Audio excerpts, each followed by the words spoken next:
Hey, it's Natalie, and I'm here at Hawa's Homestead. We're making a sponge homestead. I'm here with NRC, Norwegian Refugee Council, and I wanted to talk for a minute about swales. People do swales the wrong way all the time, and so I just wanted to talk about how to really optimize all the work that's going into making a swale. So, number one, Chris, you're gonna slope that in, right? So the edge of the swale always needs to be beveled, not as a sharp edge, boxy.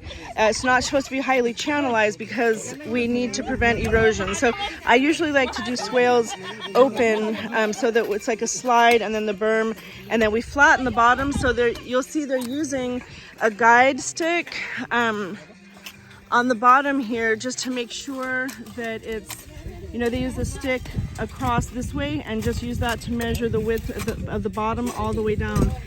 And then what Chris and the team are doing now is taking an A-frame and just back and forth zigzagging across the swale, making sure it's completely level so that when water enters in, it's going to spread out evenly. And it's not a drain. We don't want 1 or 2% grade here or that way.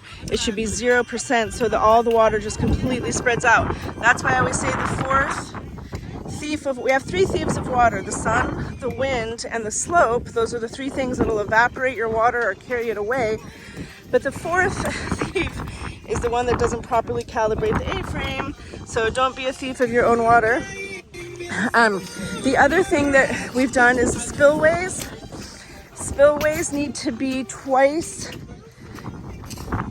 the width. So this is a 2-meter spillway. Well, it's not quite, but it will be.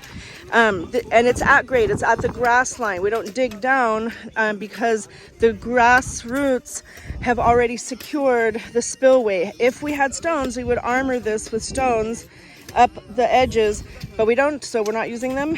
And then what we've done here is taken an A-frame like this from the spillway, and here we just went back and forth and measured the water line all the way around to the cap. Always cap a swale so that water doesn't escape out of here unless this is where you want it to go. We don't want water to exit here or there, so we've capped it, and that means the soil comes all the way around and we're forcing water out of the spillway. You don't need a spillway or a berm on your swale. If I had a large farm or a land that for some reason I just wanted a sheet flow, I could remove the berm, and when water fills up, it will just in an even long flow wash over the land. But here we're in a small space and we don't have we're in a small space and we really want to direct and guide where the water is meandering throughout. We want to really optimize and spread this water throughout the entire area, and so we're doing that by directing it into a number of different systems. So it's going to go from this swale. Well, first of all, this is the catchment that has a lot of runoff, and actually a lot of water enters from just near the toilet there. So we've got a couple of smile berms just to grab some of that water and soak it in, and have trees and create shade and privacy over the shower. But I'll make a different video on the whole design later. But this is the catchment. Water will come in here, it's going to spill off and then go between some beds, although we are going to put a smile berm here so we have a tree for shade for the garden, and then it'll go to the other swale, and we've opened that one on this side so that we have the opportunity to capture it through a number of smile berms and a food forest over there. But here, what we've done is measure back and forth with the swale like this, all the way so that we see the water line. And if you can see these pegs that are shoved horizontally, you know what I didn't tell the team, but they should have hopefully figured it out, is that the water line is at grade. It's the grass line, right? Because water is going to fill up to a maximum of this water line before it spills out. Imagine a sink with a hole in it. You have a bathroom sink or a bathtub.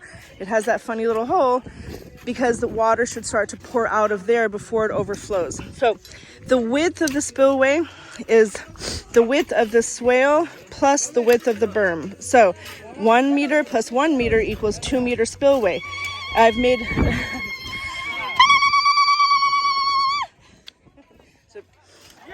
simultaneous celebration of work.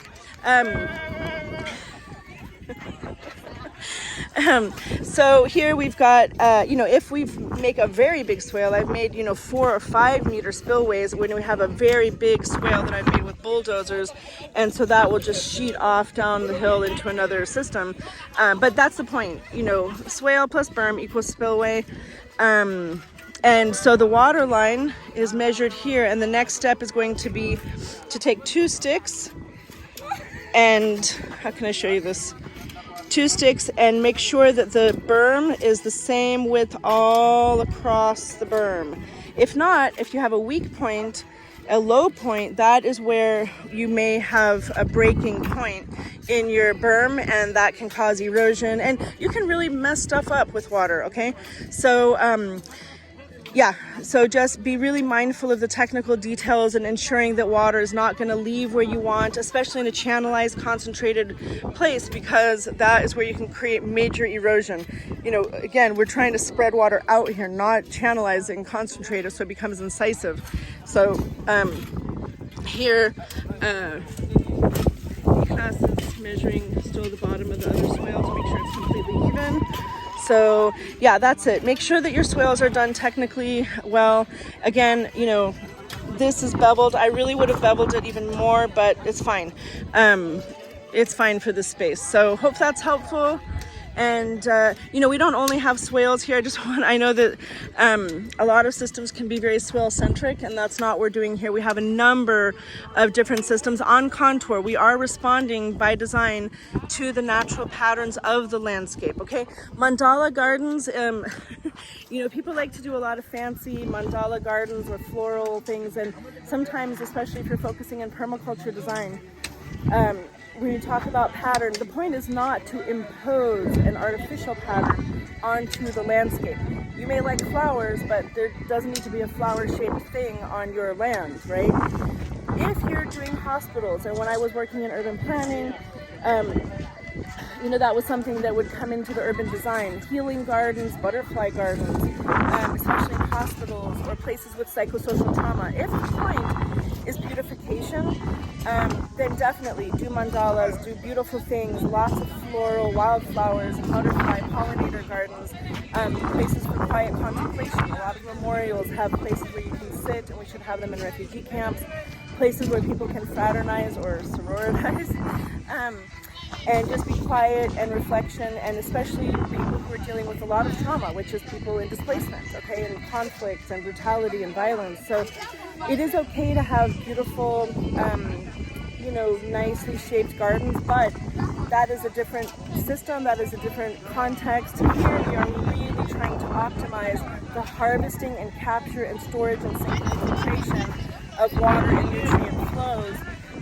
So that this place can be both drought-proofed and flood-proofed. So we're not putting a flower-shaped thing here, okay? We're just responding to the patterns of the land, the way that things flow. We want to create parking lots and not superhighways of all the nutrients and flows and wild energies here. So hope that's helpful. Thanks a lot. Bye.